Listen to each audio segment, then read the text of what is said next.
So yeah, man. If you don't think that he is the most influential black man in America, because I know everybody's going to say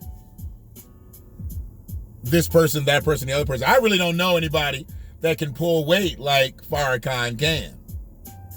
Understanding what Griff said when I talked about it in the first clip. No, everybody doesn't follow his practices. But what's most important to me is that motherfuckers have followed his methods. They've tried to establish million folk marches ever since Farrakhan did, but nobody tried to establish shit after King did. So I believe it's at least arguable. And I ain't gonna argue with y'all about no black problems. I already told you. We don't argue about black shit no more. I'm gonna say what I say. Y'all can say what y'all say. But with these doses, this comes from here. And this comes from here. Once it gets here, it's already locked and loaded, baby.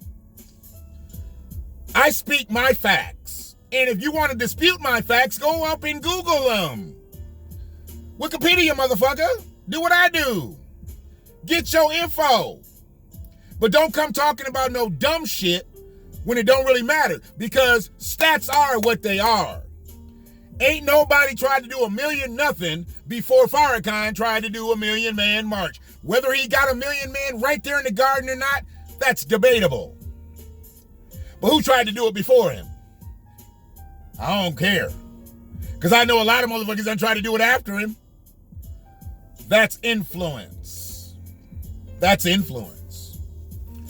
And that's why I say he's probably the most influential black man in America.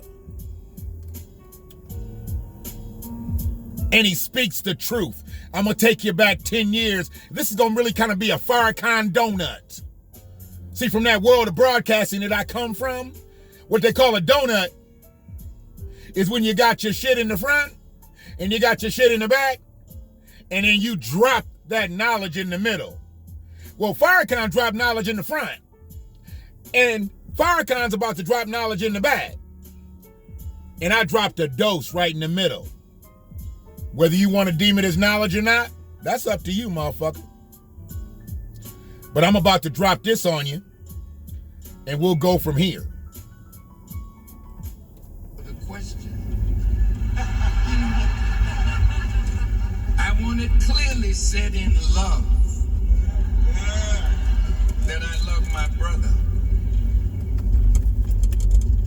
I voted for him.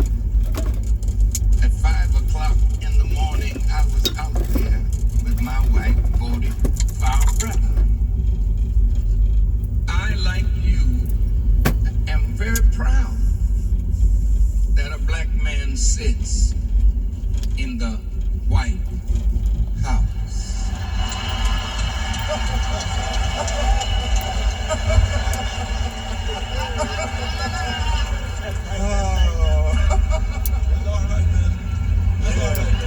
But I also understand very clearly, and we should understand, that it is the White House. And until we exercise power to force that house to address our agenda. Now remember, our dear sister Julianne Malvo mentioned A. Philip Randolph. Man, that was a long time ago. And the cry was jobs and justice. In the March on Washington in 1963, the cry was jobs and justice.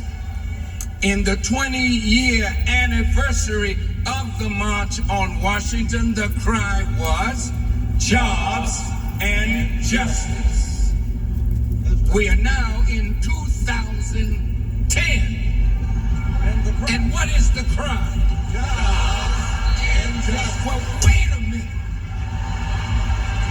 How long are you gonna sit around begging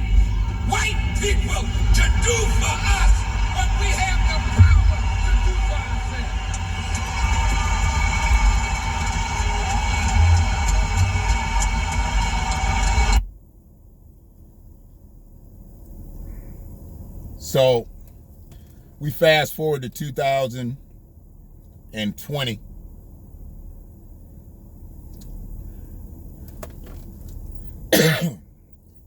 Joe Biden just won the election. And one of Joe Biden's talking points was jobs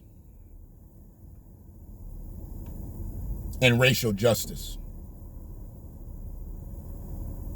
We've been talking about the same thing since we were emancipated.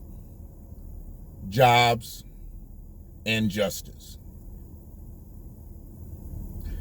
If you don't think that reparations is needed so we can finally stop talking about jobs and justice and start talking about solvency in Black America, in America, don't talk to me no more. You can't even have a conversation with me anymore. Because as long as they continue to perpetuate the same talking points, the only thing that I really know is that their talking points aren't meaningful, because we wouldn't have been talking about them for the last 60 years. Truthfully, for the last 155 years. It's reparations or else. Not plans, not programs, not acts. Reparations for American descendants of slavery or else. It's the BlackWatch. I appreciate anybody that stuck out these 3 clips. You don't know what that means to me. But if you did sit around this long, I know what I mean to you. One love.